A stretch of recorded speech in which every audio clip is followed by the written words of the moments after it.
Welcome back to Film Obsessed, the podcast where we talk about anything and everything film related. Hey guys, so today I'm finally getting around to talking about Harry Potter. And when I say finally getting around to, if you've heard the other Film Obsessed or anything like that, you know. Also, if you've listened to more recent episodes of G'nag, you'll know that I went to record a Harry Potter episode right after I finished watching all of them, and well, it didn't go very well.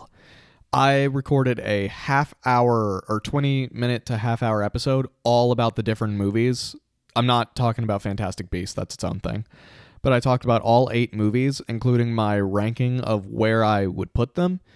And also like the 2 different halves, like 1 through 4 and then 4 through 8. And like how I feel like there is a definite thing there. And it was a great episode. I put a lot of passion into it because I was very hyped up on all things Harry Potter. And, well, audio got corrupted. My chair is very squeaky. But yeah, audio got absolutely tattered. I recorded it on my iPad and I used a different microphone, a different USB microphone, and it was awful. To the point where I couldn't salvage any of it. So I was like, well, I'll do it again eventually, and I will use my normal mic setup at my desk on my laptop. And that's what I'm doing now. But it's okay. Now we're back, and now I can record it. So first off, if you have not seen the Harry Potter films, stop here, because there will and there won't be spoilers, but there kind of will be spoilers. So here is your spoiler warning. Spoiler warning. Anyways, the first thing I'm going to talk about is where I rank the films. And honestly, if I tell you this now, this is going to be where you either turn off or you continue to listen because you're curious. Now, this is just my opinion, so, take it with a grain of salt. But I'll do it from worst to best. And now, don't get me wrong, I love every single one of these films, would watch them all anytime. But I have to say, this is the order at which I enjoyed them the most, especially after rewatching them after years. So, starting at number 8. Number 8 is Chamber of Secrets. I don't know why, just did not really feel this film. It felt too much like the first one, just didn't really do much for me, I guess. And also Hermione, who's one of my favorite characters, was not in this one nearly enough. So, yeah, just not my favorite. Number 7, Prisoner of Azkaban. And I can already hear you guys clicking off. I know it's a fan favorite. Hear me out. It's just, honestly, it might just be, well, no, because I haven't even seen it more than I've seen the other ones. It never set right with me. I love how it took a darker tone and really started showing the franchise, or taking that turn for the franchise. But I'm not a big fan of it. I don't know why. I really have no real reason as to why I don't like this one as much. Number 6, the Sorcerer's Stone. Now, or Philosopher's Stone, depending on how you look at it. But I actually really love the film. Love it. It was the one that started it all, and I think it's great. Really introduces you to the universe and all that, but I mean, let's be real, everyone knows it's on the lower half of things. Going into number 5, we've got Goblet of Fire.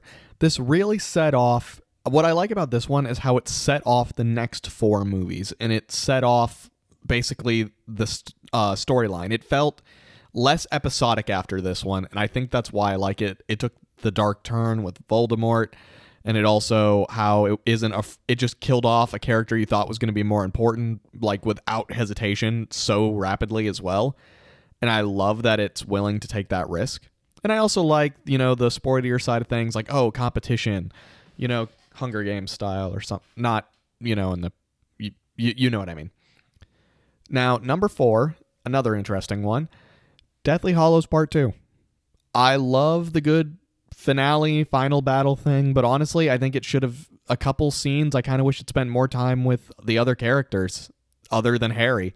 And I know, the franchise is based on him, but I really wish it had given a couple more characters some more time, like Neville or Hermione or like the Weasley brothers, like anybody else, just a little bit. Not the whole thing, make it about Harry, but give some other characters a little bit more time to shine, Now we got number 3, Order of the Phoenix. This actually used to be my favorite, and I'm not sure why it was at one point. Maybe it's the political aspect of it that I liked. And I also love the introduction of Dolores Umbridge. And I think she's a great villain for the sole reason that I hate her guts. Anytime she talks, I want to, like, I don't know, just throw her in a prison cell or something, or worse. Like, I was like, how dare you hurt Harry and stuff like that. Like, that's how she's a good villain, because you want to hate this woman. Like, you love to hate this woman. And that's why I think is so good about that. And I love her as a character, and I think she made the movie a lot better. Next, we got The Half-Blood Prince. Now, the first time I watched this movie, it was low on my list. After rewatching it, I don't know why. It was way up there. Whether it be the shocking twist ending with Dumbledore and Snape, whether it just be Harry and the book and trying to, get access to the knowledge for Dumbledore. I don't know. I really like this one. I don't know why. Just really did. I also like how it finally started really setting off the love aspect of Ron and Hermione. Now, a controversial number 1 is The Deathly Hallows Part 1. Now, I'm going to get a lot of slack for this, but here's my thing. If you know me at all, my chair is so squeaky. But if you know me at all, you know that I love slow films. I love a film that's willing to take its time developing its characters and spending small moments with them, whether it be quiet and whatnot. And The Deathly Hallows Part 1 is all about slow character buildup and development. But when it had action scenes, they were really good. With the witch type person thing in the town that Harry grew up in, or just the very beginning of the movie where they're trying to escape. I loved it. I love Deathly Hallows Part 1. It was the most interesting. I was like, I want to rewatch this one, But, you know what? I think from there, we can actually start talking about the films. Now, I did talk about why I ranked them where I did, but now I'm going to go a little bit more into each of them. I got notes here on my board right in front of me, so I'll kind of be talking about each one. The first thing being, the first film being The Philosopher's or Sorcerer's Stone. Some of the things that I loved about this film, I love how they actually casted kids who are the ages of the characters, and in some cases even younger in Hermione's sense. Then you've got the world itself, the wizarding world, just exploring like Diagon Alley and having Harry get all of his stuff, the train station, everything about it. You're just so intrigued and visual. Now, I've never read the books because I am not a reader, but I just wonder sometimes how some of these things would look to somebody who's never seen the movies but just read the books, It's just a great visual, ultimately. And strong characters with Harry, Hermione, and Ron. Hermione being one of my favorite characters. I also love Neville, but he gets more developed in the later films. But I think he was funny in the early ones, too. And then Ron, I felt bad for Ron at times just because of their lack of money and stuff like that. And I get more into that with the Goblet of Fire, but I'll talk more about that later. But can we just say, for as young as these kids are and as little experience as a lot of them had at the time, they killed their roles. I mean, like, they did amazing. Again, especially Emma Watson as Hermione. Again, one of the reasons she's my favorite is the acting she had back then. Like, she played her role so confidently, and I love it.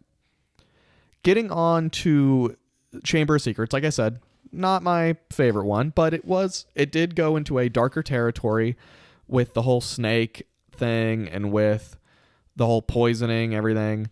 It also expanded the world building a little bit, but it felt too much like the first one to me. But I did really like the mystery aspect of it all. When it comes to the third film being Prisoner of Azkaban, the fan favorite one, just never really was my favorite. I can't really explain why. But I love how they really got you could tell they got a bigger budget because Hagrid's house used to be right outside of the front gate. Now it's like all the way on the side of the building, down a giant pathway that in the woods behind him are way far away versus being like around the borders of his house. It like clearly they wanted to make it more accurate to what it looked like from the outside of everything, and I love that. Everything just took a darker turn, and I loved it. And that's one of the reasons I actually really like the film, but, you know, I think the family ties to Harry and really expanding upon who, like, Sirius Black and all those characters are. I like his mentor figure and all that. Going on to, sorry if I pause, I'm looking at my notes.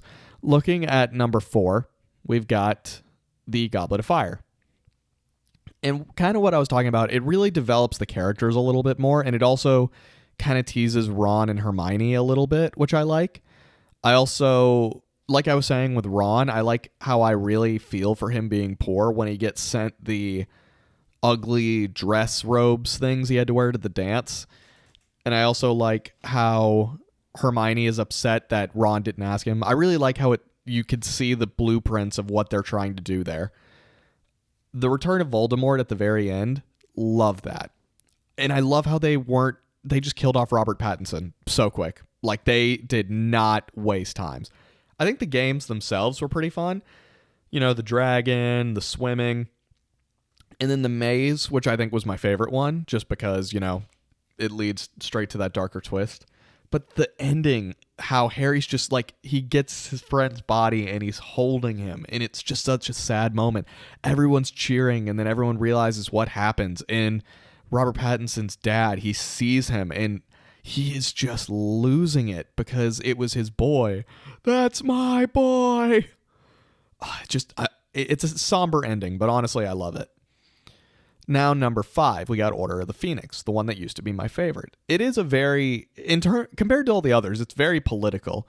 It really shows how much news and media can control the message behind something, and how much someone's motives can really be obscene just by, you know, twisting everything, aka Dolores. And honestly, I hated her so much, but that's why she was a good character, because you could not like this woman. If you do, I'm sorry, but I hate you as a person, or at least very strongly dislike you. Like, if you think, yeah, she had some valid points, she made sense, she was good at what she did, like, boy, come fight me. I think the Secret Army thing was pretty cool, but at the same time, I didn't really care as much about that plot. You know, the middle of the movie. I really cared more about how they were trying to twist all the messages and stuff like that, and the rivalry they had with Dolores herself. Now we're really in the final storyline. We've got the Half-Blood Prince. My favorite thing about this film is probably just how it's majorly a setup for the last two. Like, it feels like the beginning of the end. Well, honestly, I could say that about Order of the Phoenix, but this really is the beginning of the end. All from the beginning, where Harry gets in the class where he's trying to get close to the teacher, finds the book that belonged to Snape, all the way up to Snape killing Dumbledore. It's just incredible how this movie came together. I like the romances that they explore more with Ron and Hermione, and how heartbroken each of them are at different points, and how stupid Ron is at times. And it's just a great setup film, honestly. And I think that's why I liked it so much. It's because it's build up. I don't have as much to say about that one. I did more, I know, when I initially recorded this, but, you know. Going into Deathly Hallows Part 1, my favorite of all of them. Like I said, very slow movie. It takes its time. Honestly, there are some scenes where you might feel like they're not necessary, but honestly, I like some of those. Like where they're just in the woods talking. Sometimes I like when two characters do that, so long as it fits the pacing of the rest of the movie. And given that the rest of the movie is a very slow-paced movie, then yeah, I think it kind of fits. If it was in a very fast-paced movie and they just halted to do a slow-paced scene, that wouldn't work. Now, they did have some weird pacing with the fact that they threw in some random action, but I mean, you have to have some in there. But I like how they shoved it more towards the beginning. So by the time the end comes around, and even though there is a little battle at the end, it's not too over-the-top grandiose. It's really just setting up what is to come. It's really setting up the ending. But like I said, I keep saying that a lot. I love the character development of Ron, Hermione, and Harry, spending the time with those characters, seeing where Harry came from, Ron ending up leaving but becoming brave and taking out the Horcrux. There were a lot of parallels I found in this movie to Thanos and Infinity War. I don't know, maybe that's just me, but I found some parallels in there of like tracking down the different stones, or in this case Horcruxes, and then putting them in the gun. Like, I don't know, I found a few parallels myself. The character drama was nice too, like I said, between the three main characters. You know how it is. Finally, though, with number 8, we have The Deathly Hallows Part 2. Now, this movie is just one big battle, essentially. It is your last hour of Avengers Endgame. It is just all go, go, go. Now, like I said, this movie is that, but it had a pacing problem twice. There are 2 scenes where Harry uses the, I forget what it's called, but the Death Stone or whatever that allows him to see, the Resurrection Stone. I thought it was interesting that he got to talk to all the dead people, but at the same time, it really messed with the pacing of the film.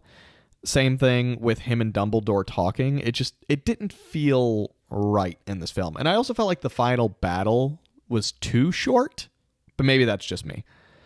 I don't know. I feel like there could have been more going on between Harry and Voldemort in that final scene. But other than my nitpicks, I think it was a great film. In my top 4, I also love, one of my favorite things about this film is it doesn't give anybody other than like Harry plot armor. Like, it really, you don't know who's going to die. Like, people are dying left and right. Characters that we've gotten to see over these past few films, like even one of the Weasley brothers, and it doesn't spend a lot of time on each of them either, which, could be a complaint or a positive depending on how you look at it. But I like how it is willing to do that. It's willing to just kill off characters you've gotten to love, but not even show how it happens with a few of them. It's just like, oh, this is the consequences of war.